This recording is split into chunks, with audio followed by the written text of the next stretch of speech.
Hello and welcome. I'm Neha Khanna and you're watching America 360, a brand new show designed to keep you informed and up to speed on the biggest stories shaping the United States today. From the power halls of Capitol Hill in Washington, D.C., to everyday conversations in living rooms across the country, from the East Coast to the West Coast and everywhere in between, we are covering the news that matters. From breaking news to deep dives into America's political and cultural pulse, we are here to connect the dots and bring you the full picture.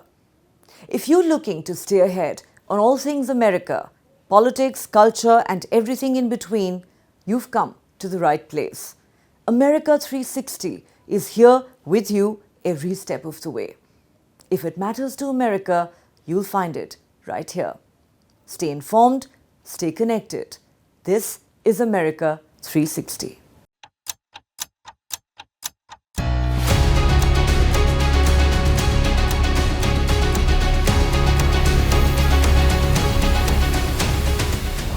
The biggest story in the United States continues to be the aftermath of right-wing activist Charlie Kirk's assassination that has shaken the country and triggered high emotions and raging debates on multiple issues including freedom of speech and political violence.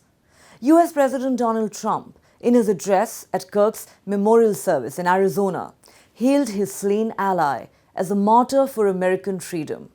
Consoling the Turning Point USA co-founder's bereaved wife, Erica Kirk, Trump said, "The Department of Justice is investigating networks of what he calls radical left maniacs who fund, organize, fuel and perpetrate political violence." Crediting Charlie Kirk for his 2024 election win, Trump also slammed those elements in the American society who celebrated Kirk's assassination.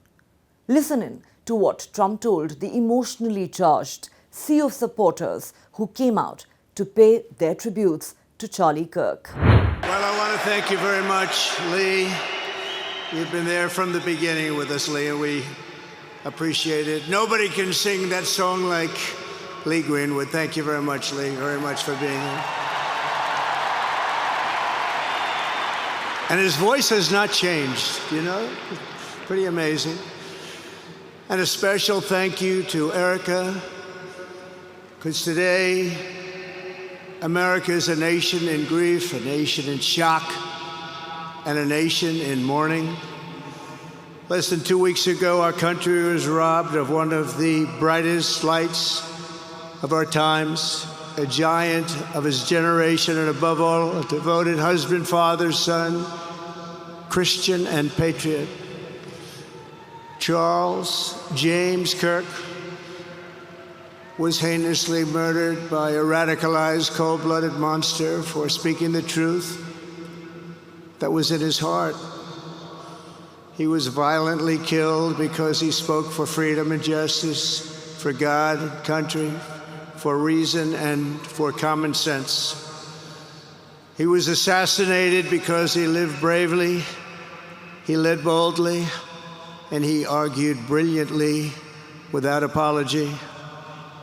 He did what was right for our nation. And so on that terrible day, September 10th, 2025, our greatest evangelist for American liberty became immortal. He's a martyr now for American freedom. I know I speak for everyone here today when I say that none of us will ever forget Charlie Kirk, and neither now will history.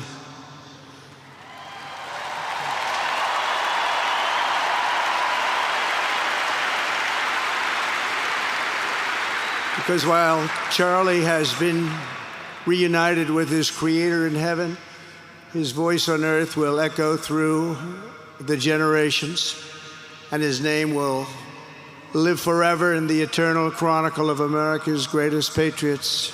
He will live forever.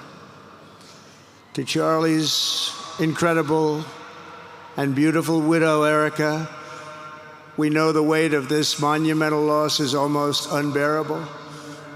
But even in the midst of heartache and pain too great to even fathom, you have somehow found the strength and deep faith to be a comfort to millions and millions of people.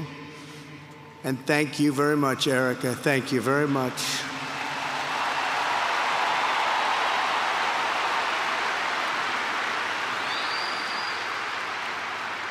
Today, an entire nation wraps its loving arms around you and your beautiful children. We share in your immense and overwhelming sorrow, and we vow that we will do everything we can to ensure that your children grow up in a land where their father is honored and revered as a great American hero. That's what he is.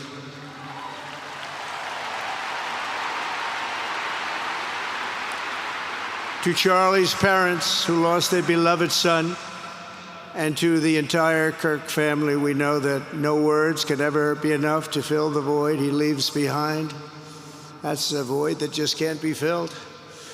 But I hope the extraordinary outpouring of emotion over these past 11 days has comforted you with the knowledge that your son brought more good and love into this world in his 31 short years than most people, even very, very successful people, can bring in a lifetime.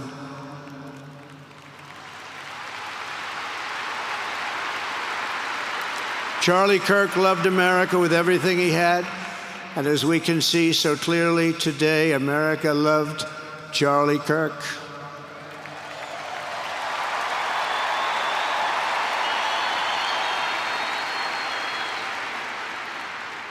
And he could always draw a big crowd. Look at this today. Look at what's gone on. This is a big crowd.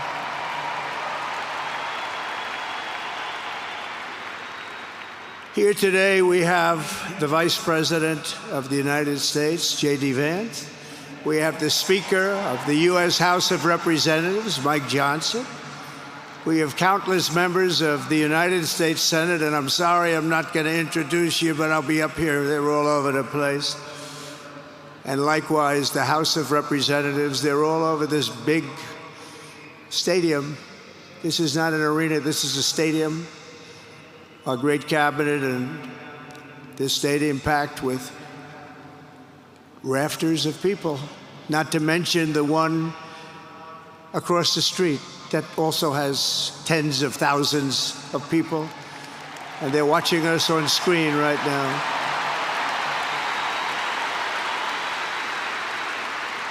And I'm sorry we couldn't get you in. If anybody would like to give up your seat, please walk across the street. But this is like an old-time revival, isn't it? An old-time revival.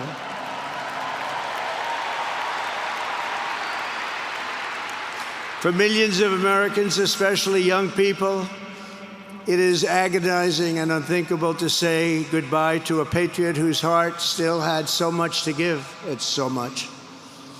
Raised in the suburbs of Chicago, Charlie was filled with a patriotic spirit from his youth, and he was an all-American in everything he did. And one of the last things he said to me is, "Please, sir, save Chicago."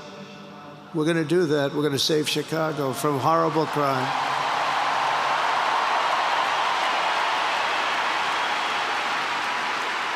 In high school, he was the quarterback of the football team and the captain of the basketball team. He was a good athlete. A lot of people don't know that about Charlie. He was an Eagle Scout who spent his school lunch breaks listening to another champion for liberty, somebody that he greatly admired, Rush Limbaugh.